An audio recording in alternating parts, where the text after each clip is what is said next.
Go. Magandang umaga po, Ma'am Chi. Magandang umaga po, classmates. Ngayong umaga, ipakilala ko sa inyo ang aking pamilya. Ito ay ang aking mga magulang. Ito ay si Mama Aisa. Ilaw ng aking tahanan. Gumagabay at nag-aalaga sa pamilya. Ito ay si Papa Kim. Halagi ng tahanan, nagtatrabaho at nagtataguyod sa pamilya. Ito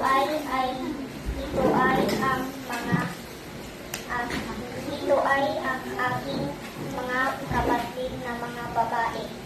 Ito ay si Ate Kai, panganay na kapatid. Ito ay si Ate Ella, pangalawang kapatid na babae. Ito naman si Miguel. Ako ang bunso sa aming pamilya. Maraming salamat.